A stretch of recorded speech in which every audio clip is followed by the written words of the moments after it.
السلام علیکم ناظرین، تصور کریں ایک ایسی رات جب کائنات کا نظام چلانے والے فرشتے زمین پر اترتے ہیں، جب ہر انسان کے اگلے ایک سال کا بجٹ تیار ہوتا ہے، جب یہ طے پاتا ہے کہ کون اس سال پیدا ہوگا اور کس کا نام زندگی کے رجسٹر سے کاٹ دیا جائے گا۔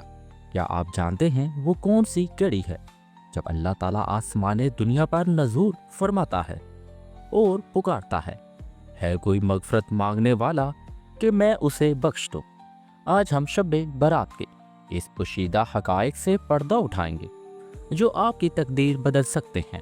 کیا آپ اس رات کی اصل حقیقت سے واقف ہیں یا اسے صرف چراغاں اور حلوے کی رات سمجھتے ہیں؟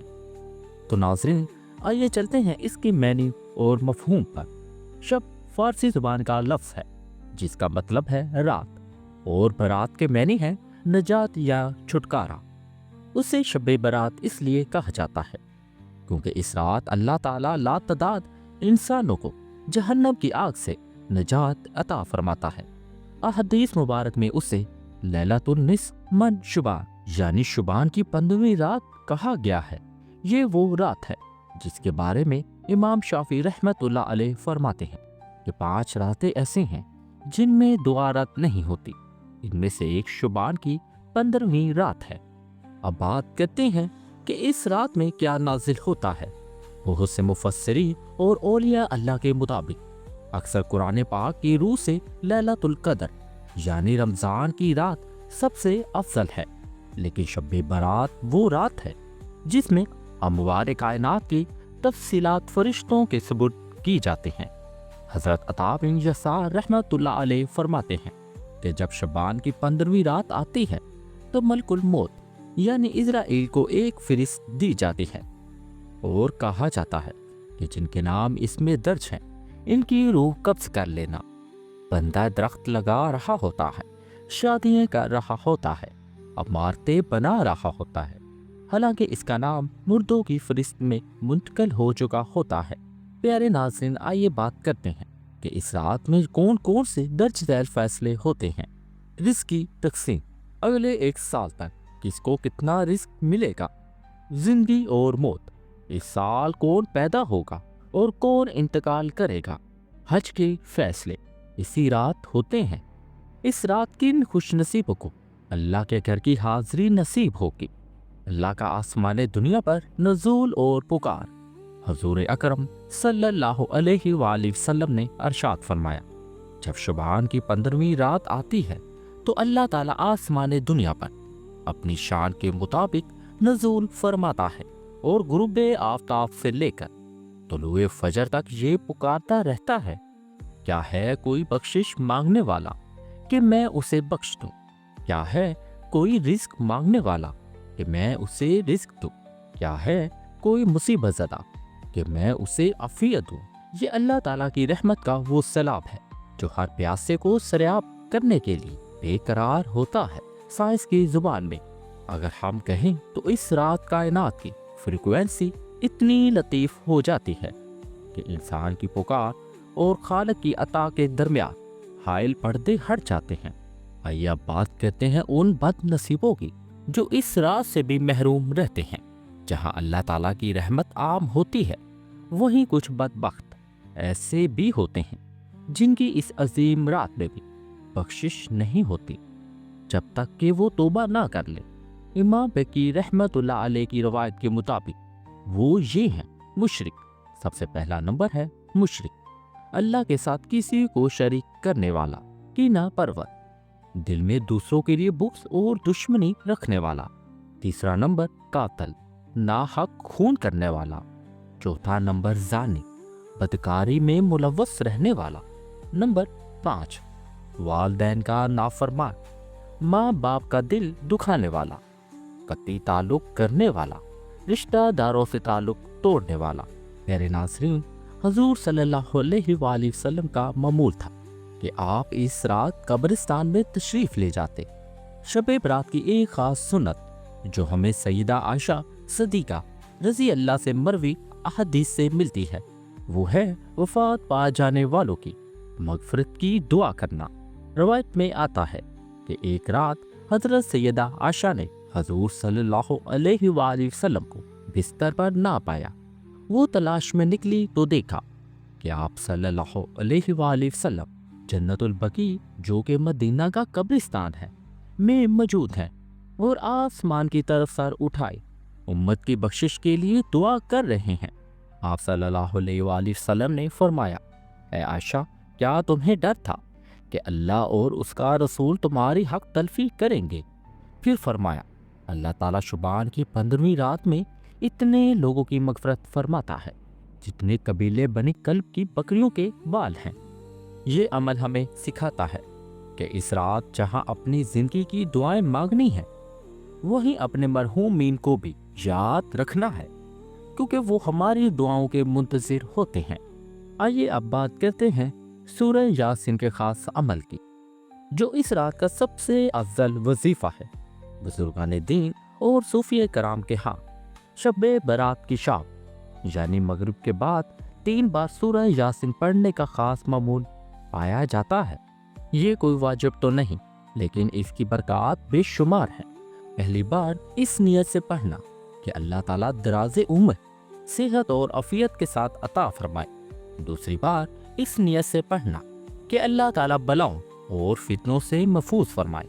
تیسری بار اس نیت سے پڑھنا کہ اللہ تعالیٰ ہمیں اپنا محتاج رکھے، مخلوق کا محتاج نہ کرے، یعنی رزق کی برکت عطا فرمائے۔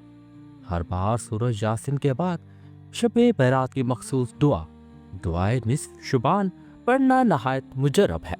یہ عمل دراصل اس نئی فائل کی تیاری ہے جو اگلے 1 سال کے لیے فرشتوں کے حوالے کی جانی ہے۔ صلاۃ التسریح یعنی گناہوں کی دھلائی کا ذریعہ۔ اگرچہ یہ نماز کسی بھی وقت پڑھی جا سکتی ہے، لیکن شب برات میں اس کا اہتمام کرنا اس لیے افضل ہے کہ اس رات رحمتوں کے دروازے کھلے ہوتے ہیں۔ حضور نبی کریم صلی اللہ علیہ وآلہ وسلم نے اپنے چچا حضرت عباس سے فرمایا، اگر ہو سکے تو یہ نماز روزانہ پڑھو، ورنہ ہفتے میں 1 بار، ورنہ مہینے میں، ورنہ سال میں 1 بار۔ شب برات اس کے لیے بہترین موقع ہے۔ اس نماز کی برکت سے اللہ تعالیٰ انسان کے اگلے پچھلے، چھوٹے بڑے، ڈکے چھپے اور علانیہ تمام گناہ فرما دیتا ہے۔ جب گناہ دھل جاتے ہیں تو تقدیر میں موجود رکاوٹیں خود بخود دور ہو جاتی ہیں۔ آئیے اب بات کرتے ہیں رزق کی تنگی دور کرنے والے خاص وظیفے پر۔ اس رات چونکہ رزق کے فیصلے ہوتے ہیں، اس لیے وہ لوگ جو معاشی تنگی کا شکار ہوتے ہیں، انہیں چاہیے کہ عشاء کی نماز کے بعد 100 بار سبحان اللہ و بحمدہ، سبحان اللہ العظیم اور 11 بار سورہ واقعہ پڑھیں۔ معرفت کا نقطہ یہ ہے کہ رزق صرف محنت سے نہیں، اللہ کے حکم سے ملتا ہے۔ جب آپ اس رات کو راضی کر لیتے ہیں جو رزق بانٹنے والی ہے، تو وہ ناممکن ذرائع سے بھی آپ کے لیے راستے کھول دیتا ہے۔ پیارے ناظرین، اس رات سجدے میں دعا کرنا اور قرب الہی کی معراج کے برابر ہے۔ روایت ہے کہ حضور نبی کریم صلی اللہ علیہ وآلہ وسلم اس رات سجدے میں بہت طویل وقت گزارتے تھے۔ آپ صلی اللہ علیہ وآلہ وسلم سجدے میں یہ دعا مانگتے تھے، اے اللہ، میں تیرے عذاب سے تیری معافی کی پناہ مانگتا ہوں، تیرے غصے سے تیری رضا کی پناہ مانگتا ہوں اور تجھ سے تیری ہی پناہ مانگتا ہوں۔ میں تیری ویسے تعریف نہیں کر سکتا جیسے تو نے خود کی ہے۔ سائنس کہتی ہے کہ جب انسان سجدہ کرتا ہے تو اس کے دماغ کے ان حصوں میں خون کی گردش بڑھ جاتی ہے جو سکون اور وجدان سے تعلق رکھتے ہیں۔ اس رات کا سجدہ انسان کو کائناتی انرجی سے جوڑ دیتا ہے۔ آئیے بات کرتے ہیں کہ شعبان کا روزہ، کہ 15ویں شعبان کا روزہ اور اس کے شکرانے کی عبادت پر شب برات کی نورانی رات گزارنے کے بعد اگلے دن یعنی 15 شعبان کا روزہ رکھنا مستجب اور باعث اجر ہے۔ حضور نبی کریم صلی اللہ علیہ وآلہ وسلم کا ارشاد گرامی ہے، جب شعبان کی 15ویں رات آئی تو اس رات قیام کرو اور اس کے دن کا روزہ رکھو۔ معرفت کا نقطہ، یہ روزہ دراصل اس بات کا شکرانہ ہے کہ اللہ تعالیٰ نے ہمیں 1 اور سال کی زندگی دی اور توبہ کی مہلت عطا فرمائی۔ جیسے ہم کسی اہم معاہدے کے بعد جشن مناتے ہیں، ایک مومن اللہ تعالیٰ سے اپنی تقدیر لکھوانے کے بعد روزہ رکھ کر اپنی بندگی کا جشن مناتا ہے۔ صوفیہ کرام فرماتے ہیں کہ اس دن کا روزہ پچھلے گناہوں کا کفارہ بن جاتا ہے اور آنے والے سال کے لیے برکت کا بیج بو دیتا ہے۔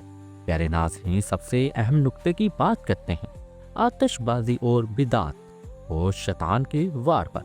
شب برات ایک مقدس اور خاموش عبادت کی رات ہے، لیکن بدقسمتی سے کچھ نادان اسے آتش بازی، پٹاخوں اور شور و گل کی رات بنا دیتے ہیں۔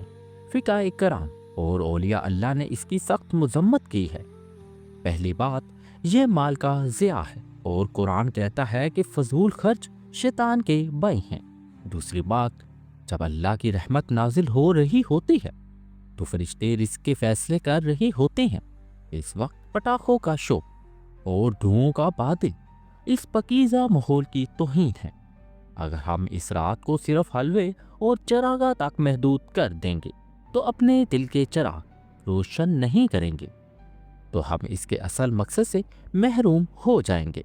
یہ رات پٹاخوں کی نہیں بلکہ آنسوؤں کی ہے، کیونکہ آنسوؤں کی آواز عرش تک جاتی ہے۔ کیا اس رات واقعی ہی تقدیر بدل سکتی ہے؟ بہت سے لوگ سوال کرتے ہیں، اگر اللہ نے سب کچھ پہلے ہی لکھ دیا ہے تو دعا کا کیا فائدہ؟ حضور نبی کریم صلی اللہ علیہ وآلہ وسلم نے فرمایا، تقدیر کو کوئی چیز نہیں بدل سکتی سوائے دعا کے۔ سائنسی اور روحانی توجیہ: تقدیر کی دو قسمیں ہوتی ہیں، ایک قضائے مبرم جو اٹل ہے اور دوسری قضائے معلق جو دعاؤں پر موقوف ہے۔ شب برات وہ رات ہے جب آپ اپنی عاجزی اور گریہ زاری سے اللہ کے لکھے ہوئے فیصلوں کو بدلوا سکتے ہیں۔ اگر کسی کے نصیب میں اس سال کوئی مصیبت لکھی ہے تو اس کی دعا اس مصیبت کے سامنے ڈال بن جاتی ہے، جیسے ایک سافٹ ویئر کو اپڈیٹ کیا جاتا ہے۔ شب برات آپ کی زندگی کے سافٹ ویئر کو اللہ کی رحمت سے اپڈیٹ کرنے کی رات ہے۔ اب بات کرتے ہیں اس کے حتمی نچوڑ پر اور غفلت کی نیند سے بیداری پر۔ اس پورے سفر کا خلاصہ یہ ہے کہ شب برات ہمیں موت کی یاد دلاتی ہے اور زندگی کی قدر سکھاتی ہے۔ یہ رات ہمیں بتاتی ہے کہ ہمارا نام کسی بھی وقت مردوں کی فہرست میں آ سکتا ہے، لہٰذا ہمیں ہر لمحہ اپنے رب سے صلاح کر کے رہنا چاہیے۔ ذہنی سکون، رزق کی برکت اور خوشحالی کا راستہ وہ نہیں جو ہمیں دنیا دکھاتی ہے، بلکہ وہ ہے جو اللہ کے در پر جھکنے سے ملتا ہے۔ جس نے اس رات سچے دل سے توبہ کر لی، اس نے گویا اپنی نئی زندگی کا آغاز کر لیا۔ منظر معرفت کی شاعری کے دو فقرے: بجھا دے دیے یہ چراغوں کے سارے کہ سجدے میں خود کو جلانا پڑے گا، لکھانی ہے اگر اپنی قسمت سنہری تو پلکوں سے موتی گرانا پڑے گا۔ میرے عزیز دوستو، شب برات دستک دے رہی ہے۔ یہ محض ایک رات نہیں بلکہ آپ کے رب کی طرف سے آپ کو دی گئی ایک سنہری پیشکش ہے۔ کیا آپ اب بھی غفلت کی نیند سوئیں گے؟ کیا اس رات کو اپنی تقدیر بدلنے کا ذریعہ بنائیں گے؟ آج ہی عہد کریں کہ آپ کینہ، بغض اور نفرت کو اپنے دل سے نکال پھینکیں گے تاکہ اللہ کی رحمت آپ کے وجود میں سما سکے۔ اگر اس ویڈیو نے آپ کے دل پر اثر کیا ہے تو اسے اپنے عزیزوں کے ساتھ شیئر کریں۔ کیا پتہ آپ کے ایک شیئر سے کوئی توبہ کر لے اور آپ کی بخشش کا سما ہو جائے۔ کمنٹ میں یا اللہ ہماری تقدیر سنوار دے لکھ کر آمین کہیں۔ اللہ ہم سب کا حامی و ناصر ہو۔ اس کے ساتھ ہی مجھے اجازت دیں۔ اللہ حافظ۔